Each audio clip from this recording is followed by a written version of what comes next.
Hello everyone, আসসালামু আলাইকুম। তো আজকে আমি বানাতে চলেছি ফালুদা। তো তোমরা দেখো, আমি একটা কিভাবে পাত্র বসিয়ে বানাচ্ছি। নিয়েছি। এতে আমি 1 লিটার দুধ দেব।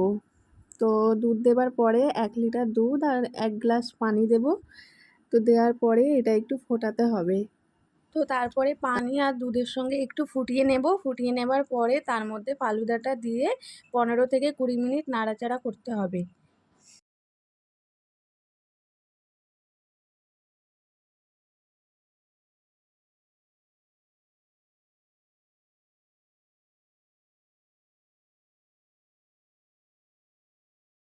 তো তোমরা দেখতে পাচ্ছ ফালুদাটা ফুটে গেছে। তো এটা বন্ধ করে দেবো কিছুক্ষণ, এটা নর্মাল টেম্পারেচারে রেখে দেব। তারপরে এটা কিছু ঘন্টার জন্য ফ্রিজে ভরে দেব। তো তারপরে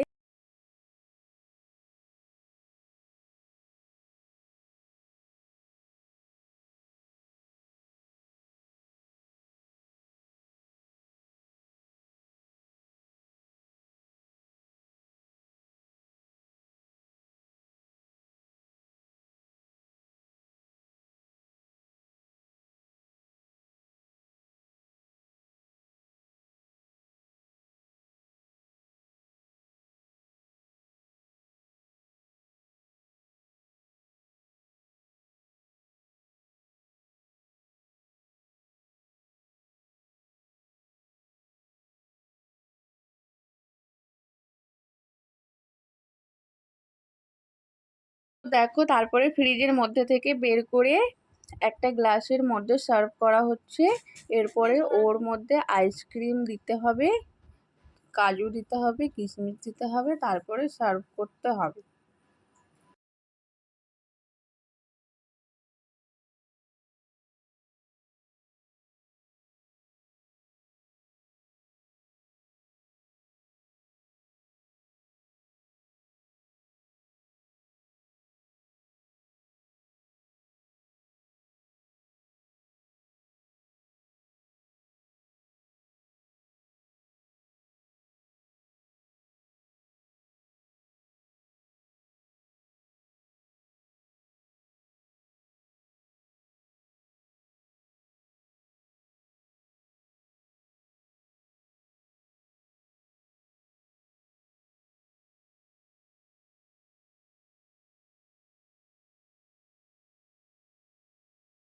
তো আমার ফালুদা রেডি হয়ে গেছে। তো তোমরা বাড়িতে ট্রাই করবে, জানাবে কেমন হয়েছে। তো থ্যাংক ইউ।